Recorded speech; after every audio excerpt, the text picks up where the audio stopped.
Bekario okulula anga laini yote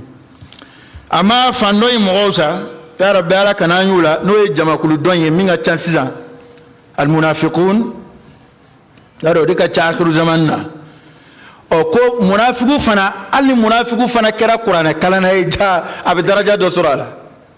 okay ko munafiqu qur'ana kalana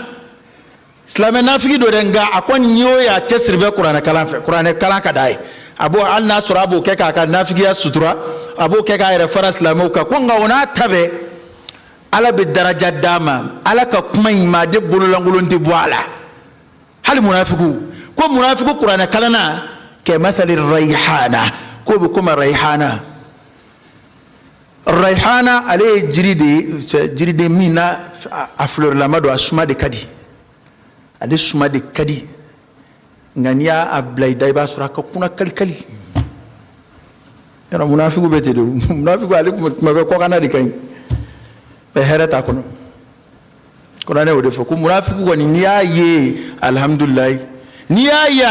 islamin mafle nga ni ba kono ni yo don la ilaha illallah ko mana ko o misali bi kuma rayhana suma kadi nga ka ayre ka kuna ni ya dai ne na ka kuna kalkali ko munafiqu qur'ana kalana beti o minga juga besa oye ko munafiqu qur'ana kalambali ke mathali alhanzala segu jamana ka amba fo hanzala ko basa zarani zarani do be ngo kono alete dunyo ko basa zarani deni ka msenga ni zara de bomen fe o basa zarani ni tege magara la fikati tege ko asuma mandi wa red dundala ko ya yatika dun kakuna ko mara munafiqu qur'ana kalambali ko be ko me basazara ni asuma mandi adundala yere te maga o kuma kulu folo inde o de numéro 1 oturu jatu inde ango de nyini hanama o bamananga soro anga to nyini anga ye okulula islam ka leje ki sebe do qur'ana kuma parce que anga ba qur'ana ko ke don karamo de ka bare sabe do wore nyina ko ma gwanza te qur'ana re kala ode se fanga sur envers abe do wore bulu ko ni qur'ana ma gwanza kamu be qur'ana kula ala munu era kapsa doni famala mo la munu to ko mo wele kana kala on fi era amana wuli ko o be daga o ti daga o munu era munu ba ko era la yo me wele ke kwa ina kala here do bola de ya fo ko ti daga o kuma wore de to anda do kuma wala si munu era takafsa doni oluta e mo wele kana buna ski ba kala eche ni shi sambi oro livre do be durshile de be kuna adamadin livre la adamadin kuma nyechi ndan epsika sibika philosophie bawni fion ko kuma wala kale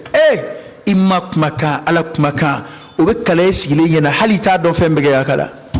o filla ita don ya kala ita don do bi wele kala kana qur'ana kala wal hal ni tilawa juzu awalu kala ka wuli ka fatiha ta ba ku qur'ana jigu fi ale ta don do ngodo ta qur'ana re yele don o be qur'ana re mushafu re ka fo do man arab sibini i te kana tulona ke na ngo qur'ana do basro do hisabu kitabu o do tilawa do ale kon mulu arabu sibeni be qur'ana o bana o mayde islamique qualité qur'ana yele don te kani faga lettre kala e halita bla rodon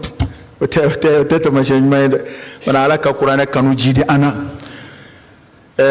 oturu jatu tigi ya rabbi ala kan fara luka ala kan jidi limaniala ala kan jidi ala yasrayna اللهم حبب إلينا الإيمان